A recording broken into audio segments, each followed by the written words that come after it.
حضرت صالح علیہ السلام۔ بسم اللہ الرحمن الرحیم۔ قوم عاد کی تباہی اور بربادی سے جو لوگ بچ گئے تھے انہوں نے سوچا خدا کے عذاب کی اسی جگہ سے نکل کر کسی اور جگہ جا کر آباد ہو جائیں۔ چنانچہ حجاز اور شام کے درمیان ایک وادی میں جسے وادی القریٰ کہتے ہیں آ کر آباد ہو گئے۔ پہلے تو اس کو دوسری قوم عاد یا عاد ثانیہ کہا جانے لگا، مگر بعد میں یہ قوم سمود کے نام سے مشہور ہوئی۔ دنیا کے عام قاعدے کے مطابق کچھ مدت گزر جانے کے بعد ان کے اندر بھی برائیاں پھیلنے لگیں اور انہوں نے بت بنا کر ان کی پوجا شروع کر دی۔ اللہ تعالیٰ نے اپنے طریقہ کار کے مطابق ان لوگوں کی اصلاح اور بھلائی اور درستگی کے لیے حضرت صالح علیہ السلام کو نبی بنا کر اس کی قوم کی طرف بھیجا تاکہ وہ ان نافرمانوں کو بتائیں کہ جن لوگوں نے اللہ تعالیٰ کے احکام کو نہیں مانا ان کا انجام کیا ہوا۔ اگر تم بھی اپنے گناہوں سے باز نہ آئے تو مجھے ڈر ہے کہ ان قوموں کی طرح تم پر بھی اللہ کا کوئی عذاب نہ آ جائے اور تم کو دنیا سے نیست و نابود کر دیا جائے گا۔ حضرت صالح علیہ السلام کی باتیں سن کر ان لوگوں نے کہا، اے صالح، یہ شان اور شوکت، یہ عزت اور دولت، یہ اونچے اونچے محل اور یہ عمارتیں، دنیا کا جو عیش و آرام ہمیں حاصل ہے، یہ تو ہماری محنت اور ہمت کا نتیجہ ہے۔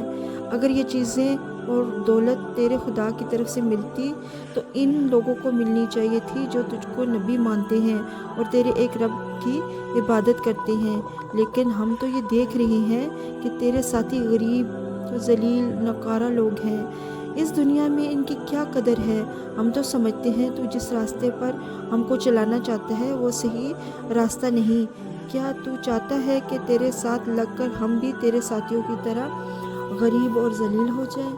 حضرت صالح علیہ السلام نے ان سے کہا، اس مال اور دولت اور شان و شوکت پر ہرگز گھمنڈ نہ کرو، یہ چیزیں آنن فانن تباہ برباد ہو سکتی ہیں۔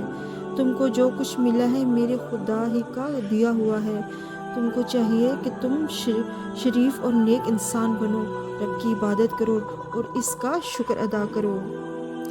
یہ لوگ بھی پہلے لوگوں کی طرح اس پر حیران ہو رہے تھے کہ ہم ہی میں سے ایک شخص کیسے نبی بن گیا اور اس پر خدا کا پیغام آنے لگا۔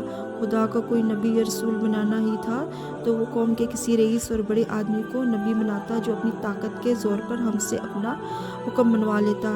حضرت صالح علیہ السلام دن رات اللہ کے ایک ہونے کی تبلیغ کرتے رہے، مگر سوائے چند ایک غریب آدمیوں کے کسی پر کوئی اثر نہ ہوا، بلکہ یہ لوگ حضرت صالح کا مذاق اڑاتے رہے اور ٹھٹھا مخول کرتے رہے۔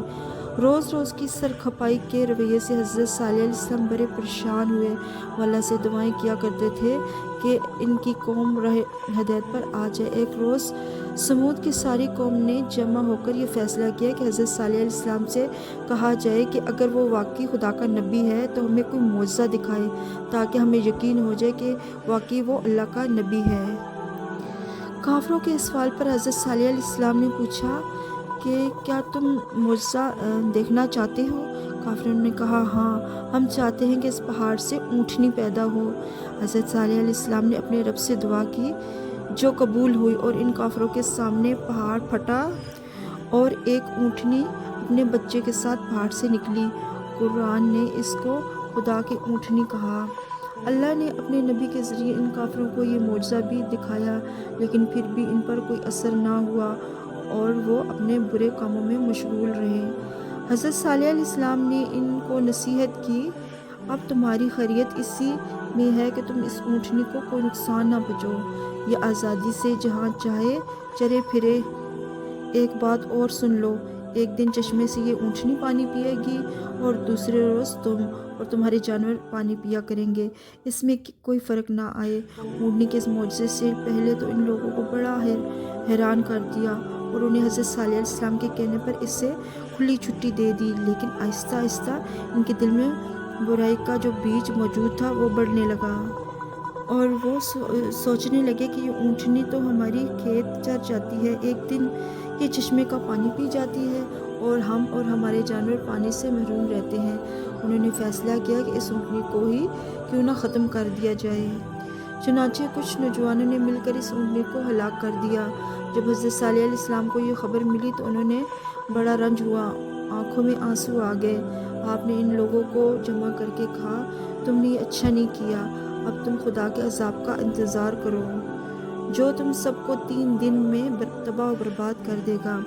3 دن گزر جانے کے بعد بڑی خوفناک کڑک اور گرج ہوئی جس نے ہر آدمی کو جس حالت میں وہ تھا ہلاک کر دیا، لیکن وہ لوگ اس عذاب سے بچ گئے جو حضرت صالح علیہ السلام اور خدائے واحد پر ایمان رکھتے تھے۔ حضرت صالح علیہ السلام نے اپنی قوم کو جو پیغام دیا، قرآن حکیم میں اس کو اس طرح بیان کیا گیا ہے: اے میری قوم، میں نے اپنے اللہ کا پیغام تم تک پہنچا دیا ہے، تم کو نصیحت کی، لیکن تم تو اچھی باتیں کرنے والوں کو دوست ہی نہیں رکھتے۔ قوم سمود کی تباہی اور بربادی کے بعد جو لوگ بچ گئے، انہوں نے یہی سوچا کہ اس جگہ کو چھوڑ دیا جائے جہاں خدا کا عذاب نازل ہوا، چنانچہ وہ اس وادی کو چھوڑ کر فلسطین میں جا کر آباد ہوئے، جو بعد میں انبیاء کی سرزمین